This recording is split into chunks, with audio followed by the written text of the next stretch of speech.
Hay numerosos ministerios de hablar en público que se mencionan en la Biblia: enseñar, exhortar, evangelizar, profetizar, entre otros. La pregunta que nos vamos a hacer hoy es: ¿la mujer puede predicar? Os meus dias pra ti, vim para adorar-te, vim para prostrar-me, vim para dizer-te, és meu Deus. Bienvenidos nuevamente a nuestro canal. Para quienes no nos conocen, mi nombre es Magdalena. Mi nombre es Ernesto y los invito a escudriñar juntos la palabra de Dios. Respecto a la pregunta planteada en un inicio, hay normalmente dos posturas en las iglesias cristianas. Acá vamos a revisar las dos y vamos a partir viendo por qué hay algunos hermanos que dicen que la mujer no puede predicar en la iglesia. Vamos a partir por los siguientes versículos. Primera de Corintios 14, 34 y 35, que dice: vuestras mujeres callen en las congregaciones, porque no les es permitido hablar, sino que estén sujetas, como también la ley lo dice. Y si quieren aprender algo, pregunten en casa a sus maridos, porque es indecoroso que una mujer hable en la congregación. Esos son los primeros versículos en los cuales Pablo a la iglesia de Corintio les dice que no pueden hablar o enseñar las mujeres en la iglesia. También en carta a Timoteo, 1 Timoteo 2, 11 y 12, dice lo siguiente: la mujer aprenda en silencio, con toda sujeción, porque no permito a la mujer enseñar, ni ejercer dominio sobre el hombre, sino estar en silencio. Bueno, sobre estos versículos hay corrientes cristianas que los toman en forma literal y por lo tanto no permiten que la mujer enseñe o que predique en sus iglesias. Pero por otro lado, hay corrientes teológicas que plantean que aquí hay que considerar el contexto de la época, es decir, el contexto de las iglesias de Corinto. Y aquí tenemos que saber que la iglesia de Corinto se caracterizaba por ser una iglesia con mucho desorden, en el cual a veces se daban prácticas inapropiadas e incluso indecorosas. Las mujeres aportaban mucho a este ambiente con conversaciones en voz alta, risas, críticas, etc. Por lo cual Pablo pidió un control sobre esos actos, ya que los nuevos creyentes traían costumbres paganas que no dejaban al congregarse en la iglesia de Cristo. Hay otras visiones también que plantean que enseñar en esa época se refería básicamente a transmitir lo que decía la Biblia. Y recuerden que en esa época la Biblia se leía de unos rollos grandes, básicamente pergaminos que leían los maestros, y también se transmitía en forma oral.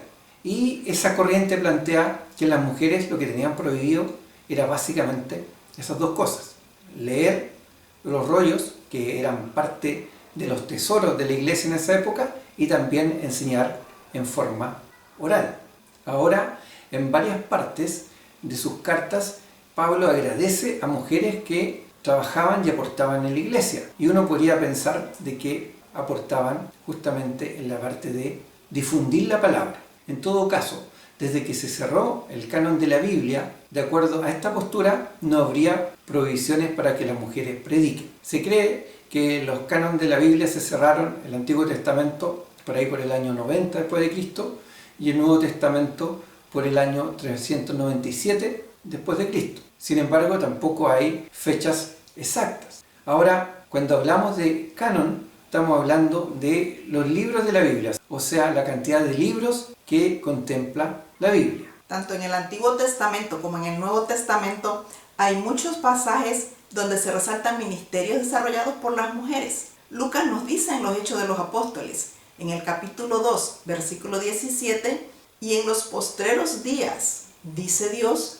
derramaré de mi espíritu sobre toda carne, y vuestros hijos y vuestras hijas profetizarán, vuestros jóvenes verán visiones, y vuestros ancianos soñarán sueños. Luego en Hechos 18, versículos 24 al 26, nos dice: llegó entonces a Éfeso un judío llamado Apolos, natural de Alejandría, varón elocuente, poderoso en las escrituras. Este había sido instruido en el camino del Señor y siendo de espíritu fervoroso, hablaba y enseñaba diligentemente lo concerniente al Señor, aunque solamente conocía el bautismo de Juan. Y comenzó a hablar con denuedo en la sinagoga. Pero cuando le oyeron Priscila y Aquila, le tomaron aparte y le expusieron más exactamente el camino de Dios. Como vimos en Hechos capítulo 2, menciona que vuestras hijas profetizarán. Sabemos que nadie profetiza en silencio, callado o escondido en una recámara. Se profetiza en una congregación en estos tiempos cuando hay una situación especial en una iglesia. Tampoco es que se profetiza en cada culto. Son momentos especiales cuando la iglesia